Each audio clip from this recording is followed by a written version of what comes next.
Hallo liebe Freunde des gepflegten Brettspiels und herzlich willkommen zu einem neuen Interview. Und zwar diesmal geht es um ein Interview mit Matthew Riddle, der ja hier Fleet the Dice Game gemacht hat. Und das erscheint jetzt auf Deutsch bei Skellig Games. Ja, und Benny und ich werden ihn jetzt ins Kreuzverhör nehmen und ich wünsche euch viel Spaß dabei.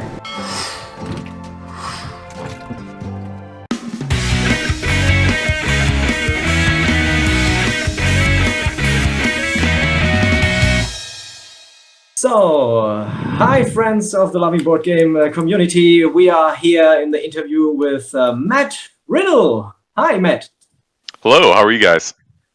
We're fine. And the other guy is Benny from the Brettspiels of Tees. Hello, nice to have you here in our little talk, Matt. It's a pleasure. And also me, Dennis. Hi, guys. So, yeah, what is the game we're talking about? And it is the new game coming at Skellig in German. It's already available in English. So, Fleet the Dice Game. Hopefully everyone can see it. So, yeah, so we asked the community, or Skellig asked the community about some questions. There are some questions, and also we have some questions for you, and we want to know all of it. So I hope you are ready. Ready. Perfect, yeah. So, Benny, you want to start? Yeah, the first question is, what was your idea for a fishing game? How does this idea came around? Was it, are you going fishing every weekend or live next to a lake? Very good question. So we do, my design partner and I, Ben, we are from Michigan, which is one of the states of the United States, and it's matter of fact, it's the state surrounded by the Great Lakes. Mm-hmm. So we have a lot of inland lakes as well. All that said, not a fisherman. Does not interest me. I find it boring, frankly. But as a game topic, it really came out of almost, 8 years ago now, I think, when we designed Fleet, which was the original game. I think that's kind of, really allowed us to become designers that we are today, and led eventually to Fleet Dice. Was, the first time we ever designed a game. And I think the very short story behind that is Ben's been a friend of mine since we were young men, like 12, 13 years old. And we kind of grew up together in church and school, and we went to the same college, and then eventually got jobs at the same company. So he came up to me one day, and this was in the morning, and said, "Hey, guess what? We're going to design a game." I said, "Okay, sounds good." And I had never even thought about designing a game, never even occurred to me. And that lunch period, he showed me his ideas, which were what was the basis for the original Fleet game. At the time, it was a very generic sort of cities and continents, and kind of just a sort of generic theme like that. And as we began to develop the game and sort of work on the idea that you were, what you're doing in Fleet, which is what we replicate in Fleet Dice, is you're launching boats and you're fishing. At the time, was like you're settling cities and collecting population, and we were trying to figure out what thematically made sense for us in the context of Fleet, which was putting cards out and then putting little cubes on them, which felt like catching fish. And that's kind of where the theme came from.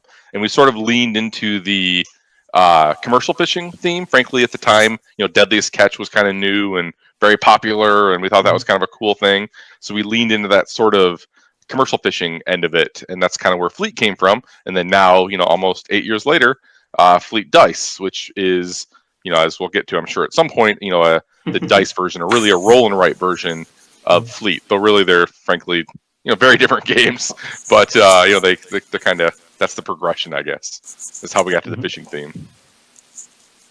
So is it like you said, oh, there is an idea to make a roll and write game, and you said, hey, we got Fleet and it's an original theme, so you made that?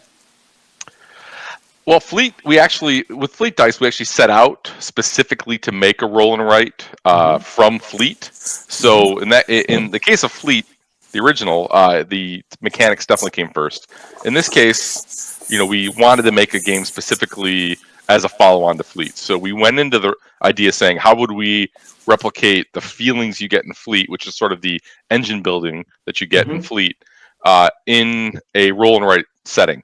And that's kind of what the impetus for Fleet Dice was. And I think the most difficult thing was to, a lot of roll. I love roll and writes. I think it's a neat. I think it's a really neat sort of design impetus. To kind of capture everything that's going on in a game in a little piece of paper, right? And then you affect that in different ways. But frankly, the bulk of roll and writes are sort of a puzzle or a spatial puzzle in a lot of cases, or maybe a small math puzzle. And we really wanted to try to capture, sort of a Euro kind of strategic game experience in a roll and write, in addition to capturing that sort of engine building that Fleet has.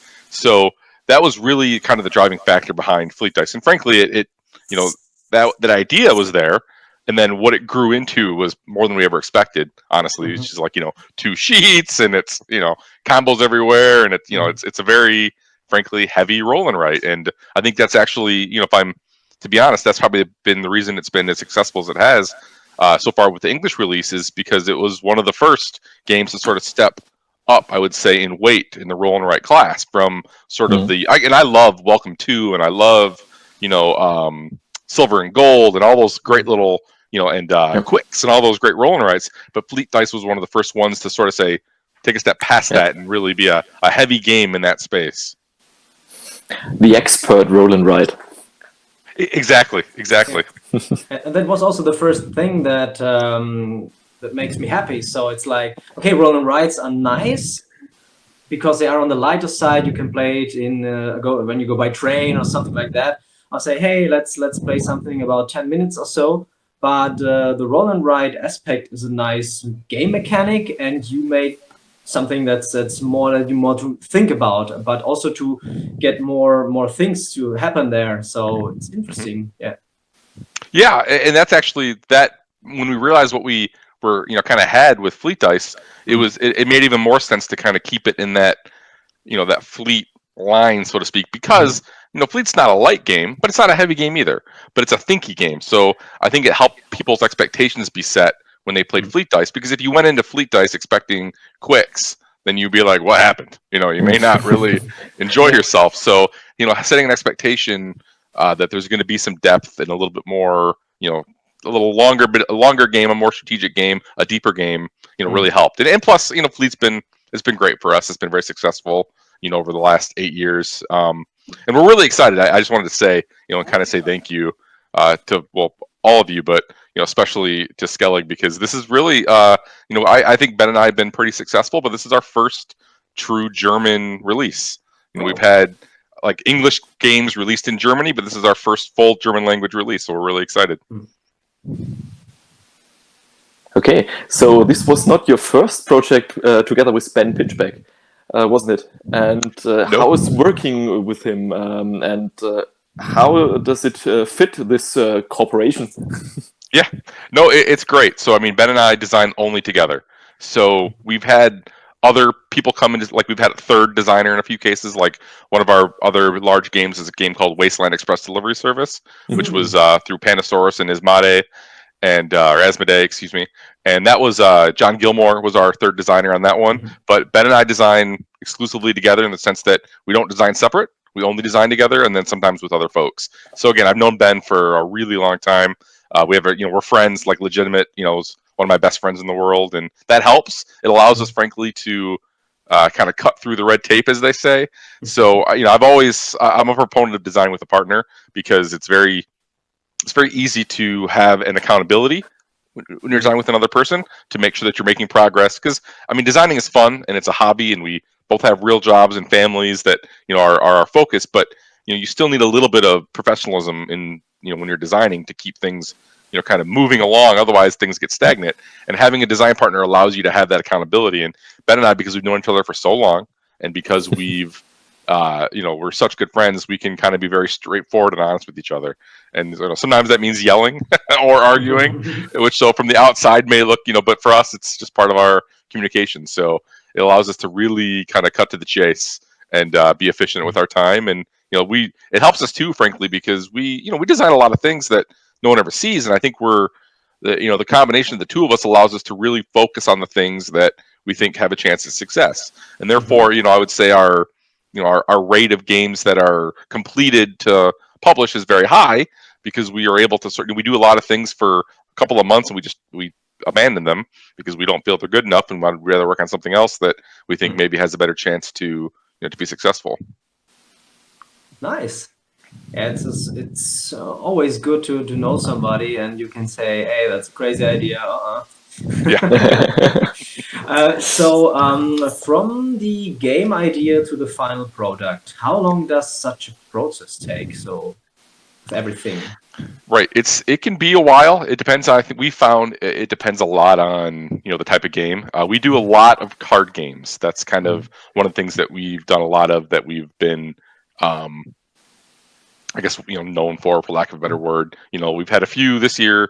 Pete Moss from Lookout Games was. Yeah. I made a mistake earlier. That was actually our first German release. Was Pete Moss. Pete Moss, yeah. Yeah. So, but this is our first German port, in the sense that a game that was released in English that was brought over.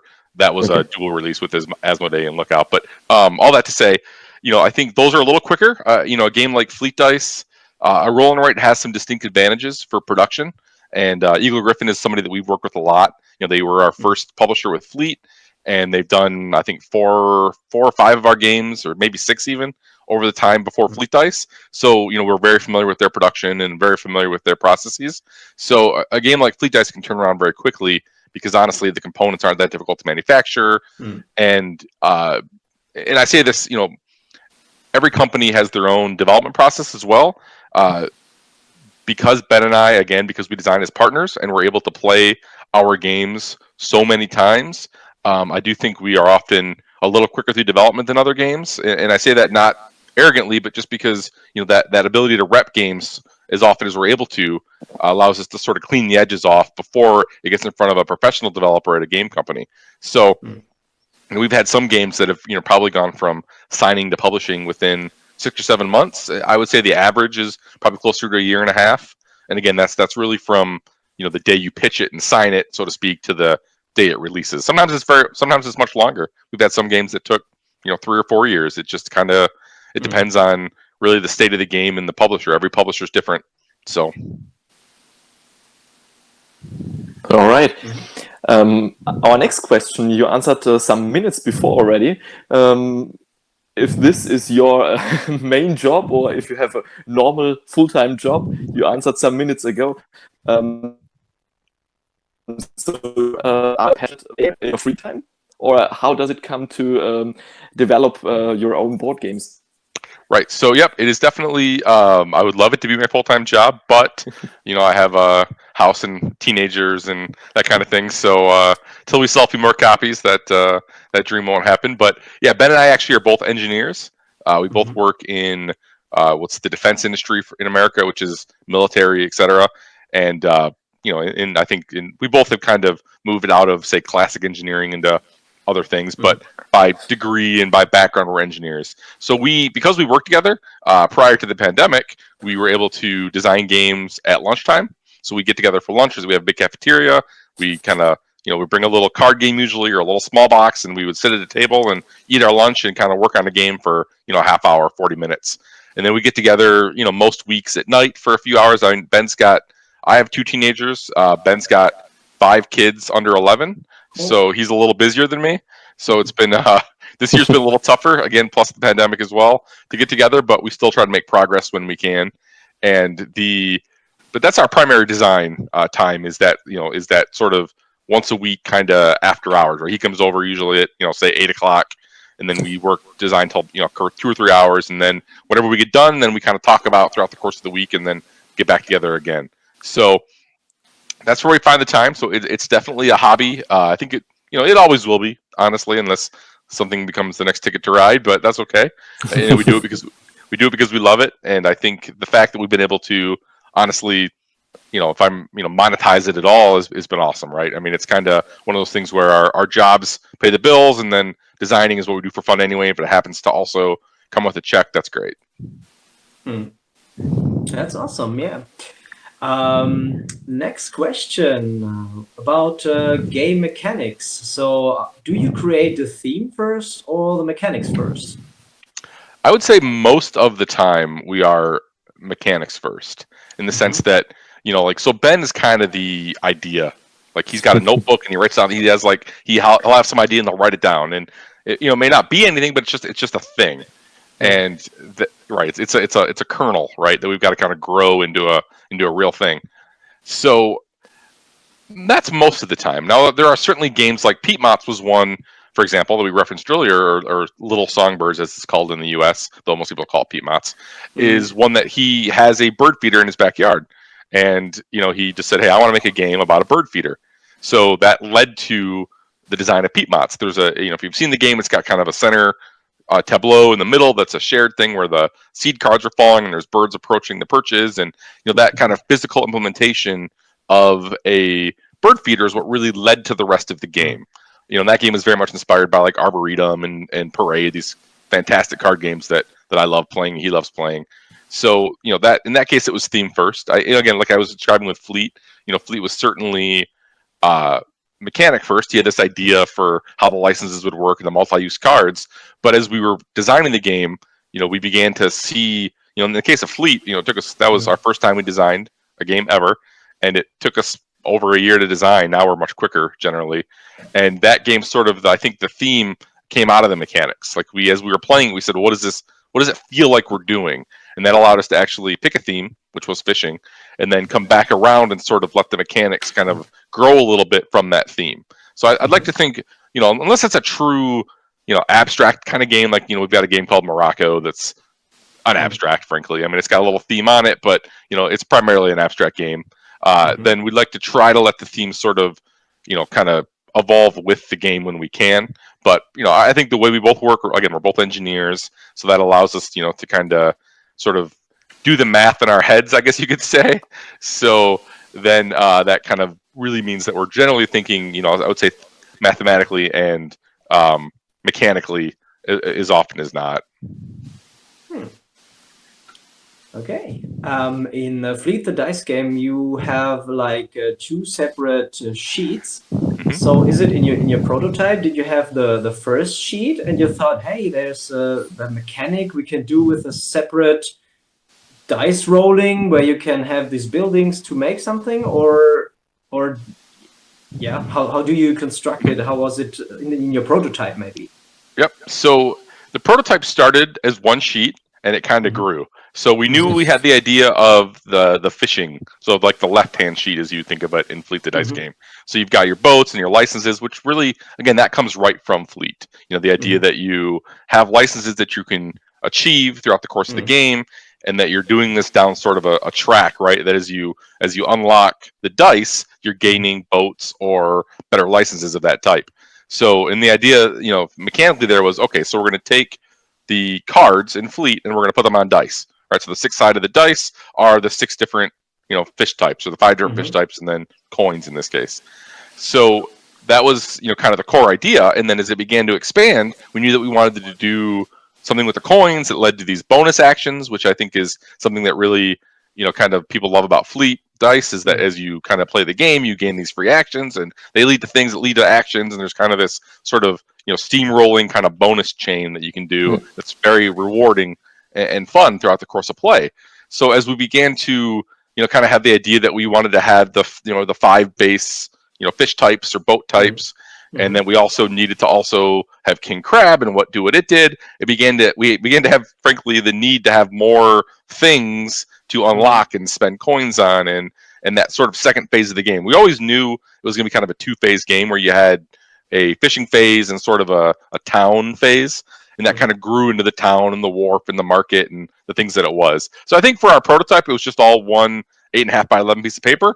The fact that it kind of grew into the split sheets is as much of a form factor of the box and the production as anything, but certainly having a like an 8.5 by 11 piece of paper full of data was a lot. So we knew we were kind of going down a path that maybe hadn't been traveled a lot before, but we figured, hey, if this is, we'll take our shot and see what happens. And you have to be very focused because you could forget a good thing, Yeah. like get money. Whoa, Yeah. I forgot that. Yep. We jokingly we have another game we've designed called Three Sisters, which is we jokingly call it's like Fleet's kind of spiritual sequel. It's a different game, but we call it the Oops, I Forgot My Bonus sequel. There's it's got very much the same kind of thing where you're like, oh, I forgot to do this thing, and Yeah. so it's a matter of kind of taking some notes as you play and making sure you circle your stars, so you don't forget to go back and cross them off. And You have to make an app that's every 5 minutes remind you to check your bonus actions. Yes, yeah, it's just gotta remember those stars. Yeah. Yeah, cool.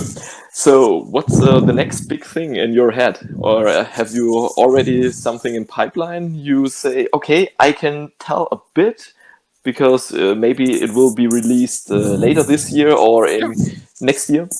Sure. So I think our next focus, our next project is actually what I just referenced was Three Sisters, and that is another kind of, again, it's in no way the same as Fleet Dice, but it's a spiritual successor in the sense that it's another heavier roll and write, and it's a completely different dice mechanic, completely different. The way that you play is totally different, but it's in that same space of a roll and write that takes a roll and write that takes 40 minutes and makes you think and use kind of really process a little bit. It's a little more it's another kind of Euro-y strategic one. So that's going to be something that Ben and I are going to do. I think we're going to try to do it on our own imprint, which is called Motor City Gameworks, at least for the English release. Okay. And that'll be probably something we do in the spring or early 2021. And that's just, we're not trying to become publishers. We have jobs, but it's just sort of the thing we wanted to be able to do, maybe a project every now and then that was close to our hearts. So that's our next big project, and we've got a few games coming out, this year and next year.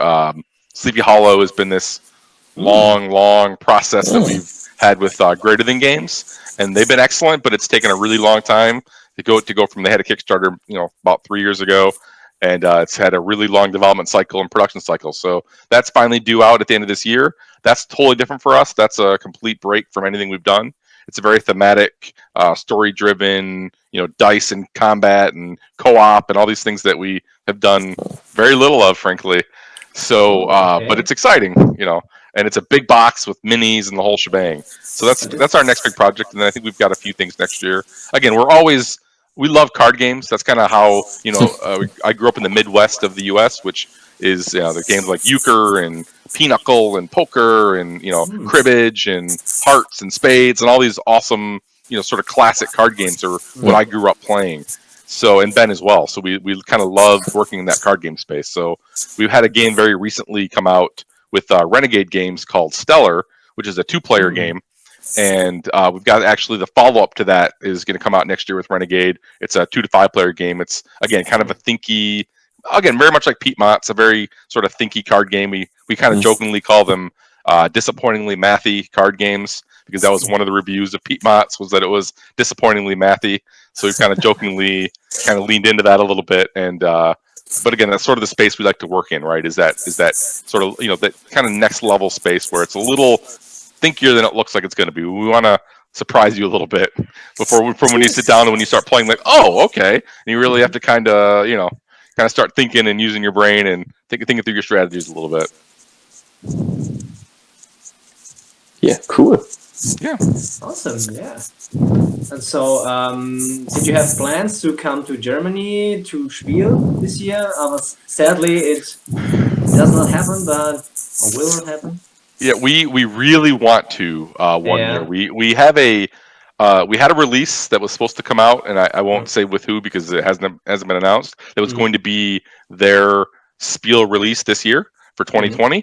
I think the expectation is it'll be their 2021 Spiel release, and they're it's a good sized U.S. company, American company that we've worked with in the past. But so if that's the case next year, then we'll see. It may be something that we can try to do, depending on it's November's tough. My wife's a teacher, so that's the beginning of the school year. I have teenagers; they're all going. It's not the beginning of the school year, but right in the kind of the heart of the kind of that first term of school. So. But we'd love to come over to Spiel one year. So we're going to try our best. So cool. So we hope to see maybe next year on Spiel. Would be great. Yeah, To do an interview directly that would be great. on Spiel. Yeah.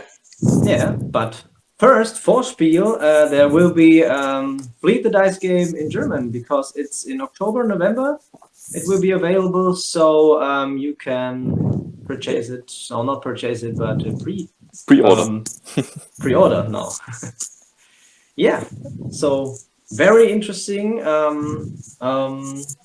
This game is, we played it already, so very nice, and we are happy that we could make this interview with you. Thank you. Appreciate it very much. And we're looking forward to see and play your next games, and maybe they will be released in German as well. I can hope so. And so we can play together, of course. Yeah. And if you need some prototype testers, just send us over. I will. I will take you up on that offer all day. Okay, so thanks a lot for your time and for the interview, and see you soon. Maybe next year on Spiel. Can't wait. Okay, have a good time. All right, bye. Yeah, bye-bye.